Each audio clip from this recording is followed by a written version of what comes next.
What's going on, guys? We're back.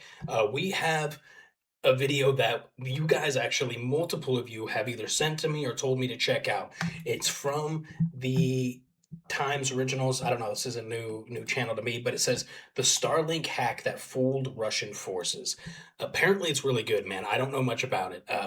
So this is gonna be rad. So do me a favor, please like, share, subscribe, you guys. You guys have been absolutely blowing the channel up, man. We've got a ton of new subs. We're on the way to 50,000. We're at 41K right now. Every like, share, subscribe that we get is extremely influential to the YouTube algorithm pushing this video around. And the more people that see this content, the better. The more people that are seeing what's really happening in Ukraine, the more nitty-gritty stuff, the more serious injustices that are happening here in Ukraine, hopefully the more global attention we can pull to the situation. I know this is a small channel. We don't have millions of subscribers and millions of views, but like I always say, if we can get one extra person who's more informed about what's happening here, that's a W in my opinion. So awesome. Hey, I also want to mention to you guys, last night, you guys know that we have been raising funds for John and Patrick to start up their drone unit and become combat effective on the front line. Watch this. Hello everyone from Different Breed. My name is John from Sweden. This is Patrick from Norway. We've been in Ukraine for 4 years now. We are transitioning into drones and we're taking drone classes right now, and we need your help. We are launching a fundraiser for controllers, ground station cables, antennas and goggles. We're very thankful for all you guys' help up until this point. It means a lot to us. And a lot of the work we've been doing down here wouldn't be possible without you guys' help. So we truly appreciate you guys. Thank you so much. And Slava Ukraini! Героям слава! With that said, last night somebody donated 700 USD. It could make me freaking cry, dude. That is going to be so helpful for John and Patrick and what they're doing. This type of support is literally how Ukraine has been able to operate as long as they have in this war. And I don't mean donations to foreigners. I just mean this kind of like donations and support to military units, whether it's foreigners, whether it's Ukrainian. This is how Ukraine stays in the fight. So cool, man. Plus, once these guys get up and running, John and Patrick, we're going to try to get some of their footage so I can show you guys exactly where your money's going. We're already at like over a quarter of the way to hitting their goal, which is like roughly 4,000, I think. So, it's just so epic, man. Thank you guys. Let's jump into this. I have no idea what to expect. I did get a comment. I think I told you guys recently that my picture is just too big up in the corner. So, all right, let's get it going. Hopefully this is better for our friend who likes to bitch and moan. These aren't your standard drone strikes. Добрий вечір, бля. This is the culmination of a weeks-long espionage operation that fooled thousands of Russian troops into revealing their positions, with fatal consequences. A small team of cyber warriors is using the virtual world to impact the battlefield from hundreds of miles away. Just kidding. Звичайно, отримуємо насолоду. These Ukrainian hackers have given us exclusive access to a world of cyber warfare and intelligence gathering never seen before. I want to find out how they lured in unwitting Russian soldiers, how they built a trap that gained their trust, and what this operation reveals about how modern warfare is being fought, both in the real world and the virtual one. Can't show that. I'm in Lviv, in western Ukraine, to meet Goldfinger, Hi. Hello. Goldfinger, nice to meet you. a wounded soldier turned cyber warrior, and his hacking group, the 256 Cyber Assault Division. They are priority targets for the Russians and must keep their identities a closely guarded secret, even from each other. We've had to digitally alter their voices so they cannot be tracked down. How many Russians did you trick into giving you their coordinates via this scheme? It's about 2,500. Okay, first of all, epic t-shirt. Love that. Second of all, the 253 Cyber Assault Team is so cool. And last of all, love that balaclava. How many of you were involved in this operation? 5 people. So just for the work of 5 people managed to get the access to more than 2,000 Russian Starlink. Yes. Guaranteed internet access on the battlefield has become a vital part of modern warfare, key to controlling drones, coordinating troops, and ensuring encrypted communications. So in February, when SpaceX suddenly pulled the plug on some 40,000 Starlink terminals smuggled into Russia, it left Putin's troops scrambling to register them as Ukrainian. How did you come up with the idea to target the Russian Starlinks? We realized that Russian will be finding ways to bypass the blocking, and we started to develop our operation. Using the Telegram social media app, 256 set up a channel posing as cybercriminals. So if I'm not mistaken, this is one of the many, but one of the reasons that Russia shut down Telegram in their country, because of systems or projects like this that the Ukrainians were exploiting to get positions and money and all kinds of stuff from the Russians. They offered to register Russian Starlinks in Ukraine in exchange for cryptocurrency. We created a Telegram bot that asks user for Starlink terminal data. The hackers acted like IT support, but it was all a ploy to gather data from the Starlinks, in particular, the coordinates giving away their location. This is stage 1 of the operation. Maybe you could show us some of the interactions with these Russians on your Telegram? We posted these screenshots in our channel. There was a screenshots with successful activation. It was very helpful for us. People asking, are you not scammers? You posting them a screenshot with successful activation, and people say, okay, now I trust you. Then the hackers revealed their true identity to demoralize the Russians. Here's a revealing screenshot that give you greeting from military forces on Ukraine for the given information. Glory to Ukraine. Good afternoon. We express gratitude from the Armed Forces of Ukraine and the Security Service of Ukraine for the information provided. Glory to Ukraine. Imagine you just send all of your most important information while you're in a position on the front line. You send your exact location to the enemy, and they reply with this: thank you for your service. Fuck off, Ukrainians, you are liars. Even here, you have found a way to take money worse than Jews. Wow. Worse than Jews. Okay, says a lot about that user.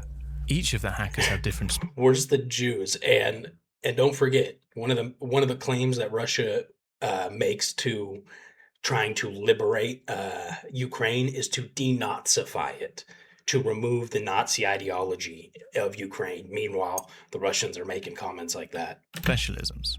Some Russian soldiers need a personalized approach before they reveal compromising information.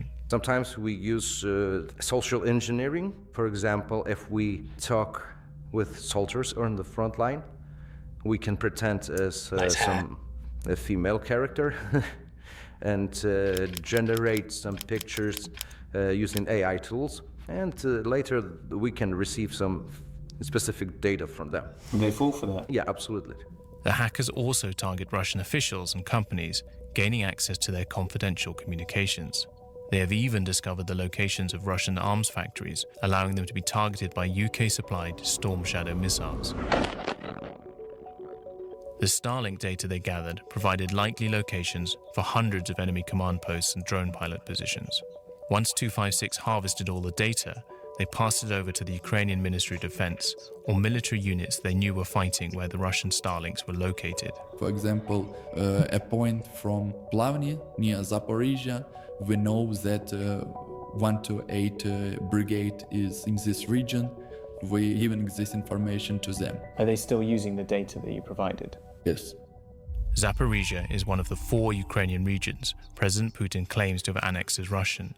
Yet 4 years into the war, he is still trying to take the regional capital. I wanted to find out how the hackers' work plays out there on the real-world battlefield.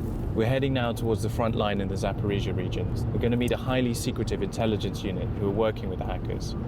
I want to find out how they turn data into death on the modern battlefield. The city has just been bombed when we reach it. We are now well within range of enemy drones. Drone detected. We head for the intelligence unit's command center. Drone detected. What is it when it says drone detected? This is the monitoring system that shows enemy drones Are those Russian drones heading towards Zaporizhia city? Absolutely. Soon after we arrive, the team gets a call from Goldfinger. Алло, да, вітаю, друже. Як ваші справи? Є щось новеньке? Так, друже, слухай, маю свіжу здобич для тебе. Певний Ілля Біглов дуже скаржиться, що у нього не працюють Starlink. Його координати якраз в твоєму районі. Зможеш подивитися. Давай надсилай на криптофон. Все, добре, зараз я буду фон, то нам Да, давай. заплатив на вічно, всім залишати. Не переживай, зараз запрацюємо. Yarrow is an intelligence officer with the 128th Heavy Mechanized Brigade. He and his team act immediately on the hackers' data. Verifying the target is stage 2 of the operation. Окей. All right, so to be clear, I'm kind of doing this for myself as well.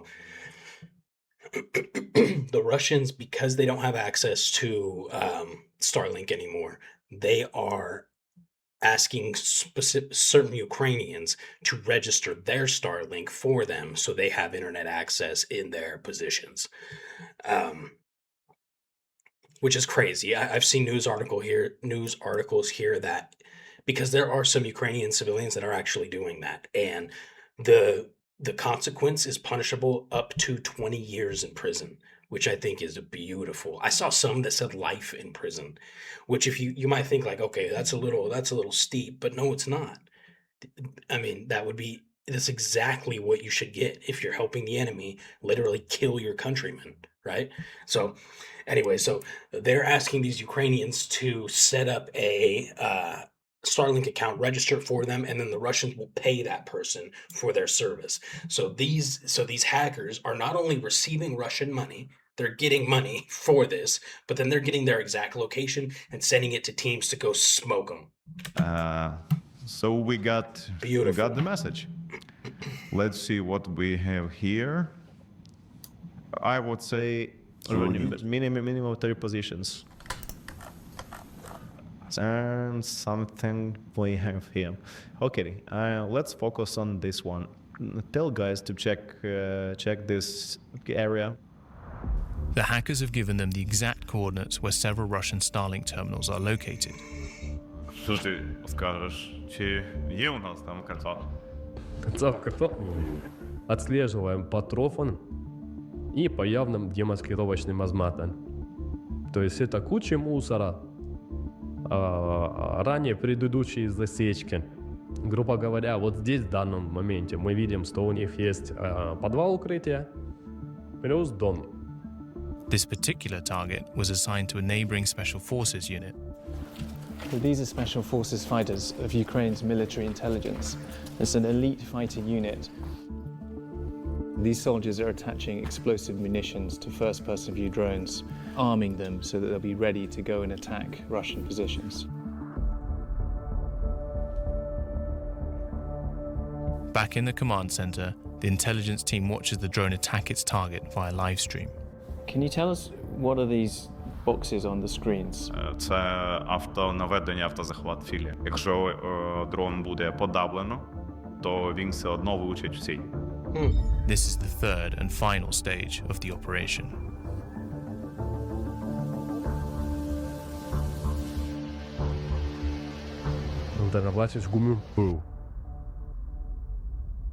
The strike on the Starlink coordinates is successful. Эйфория під час самого удара тоже как бы есть, потому что ты знаешь, что твоя работа принесла результат, пилотов работа принесла результат. The team intercept panicked Russian radio chatter about a hit on the position and casualties.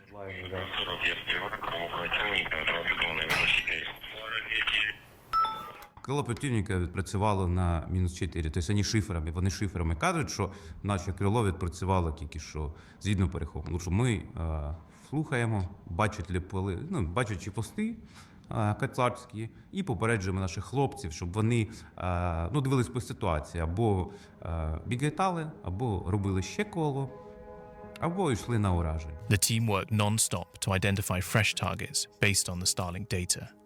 Drone pilot Katerina is the last link in this kill chain. She sees the intimate final moments of her enemies live on her video stream. I want to understand what it's like for her to live with death so up close and personal. Я оператор важкого бомбера, вампір, гексокоптера.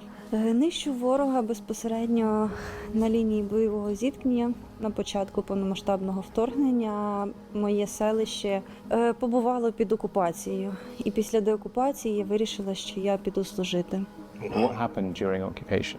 Чоловіків деяких брали в полон. Одного насмерть закатували, зарили в окопі своєму. Katerina tells us she is 4 months pregnant. Despite the risks, she's determined to fight on. Я це роблю і для того, щоб і мої діти потім жили в мирі. Ну, яка мотивація більш бережлива? Материнський інстинкт. What is it like to take a life? Коли буває росіян, абсолютно нічого не відчуваю. Хочеться якомога більше росіян вбити, які знаходяться на нашій землі і роблять все для того, щоб помирали наші хлопці і дівчата. Я вважаю це справедливо. For many Russian soldiers, this is the last sound that they will ever hear.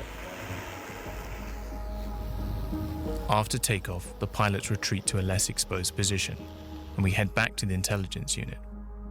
I want to understand the impact this new way of fighting has had on the battlefield. There's something so cool about female military personnel, right? But these Ukrainian female drone operators, dude, is so badass to me. Actually, I just saw yesterday, 18-year-old female Ukrainian soldier was killed, and I don't know how, but awful, man. Like, these girls are on the front line fighting Russians. Today we have a very fishy day. It's a deep luck today to hunt two positions because our front line will less suffer. For example, we calculated statistics of our results. Yaro says by hitting Russian Starlink positions, the Ukrainians have reduced the number of enemy strikes on their lines by a staggering 45%. З 25-го року ситуація значно змінилась на краще. Clearly, the operation is having a huge impact on the front line, yet not a single infantryman in a trench is involved. Everything we've seen has been achieved from behind a screen. How do you see the future of warfare? Are we now in a technological arms race, and where is this going? I see the picture that in 5 years we mostly won't need people. It scares me. Modern warfare is changing. The battles of the future will no longer be won by bravery, strength, and agility. They will be determined by the skills of cyber warriors and gamers married with lethal technology.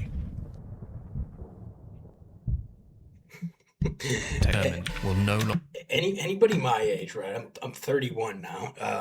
Anybody my age, if you were a gamer growing up, you grew up in like when video games were becoming popular, right? And tell me if your parents ever told you like, you know, you can't make a career off gaming. You know, what are you going to do with why you spend so much time gaming? What are you going to do with that when you're older? Blah, blah, blah. It's like, joke's on you. Look at me now, Mom. I kill people with my gaming expertise. It's crazy. That was badass, dude. That was so cool. I had heard about this, and it started sounding familiar when we started watching it, but I didn't know how in depth it was. And God, that's cool, man. I love stuff like that when we get to hear about like these really cool hacker sabotage style units that are making a massive difference without even firing a rifle, right? It's incredible. This is the kind of stuff that is the behind the scenes of modern warfare. Like everybody knows drones and unmanned ground vehicles, unmanned aerial vehicles are the future of warfare. But nobody knows about this stuff. Nobody's talking about this stuff, right? So just super, super cool. Love that aspect of things. So shout out to you guys for recommending this video. Thank you. This was wicked. Please like, share, subscribe. Let's hit 50K, baby. 50K subs is absurd, dude. Good Lord. Anyways, thank you guys for coming to by far the most biased channel about the Ukraine-Russia war from a pro-Ukrainian American here in Ukraine. I love you guys. We'll see you in the next video.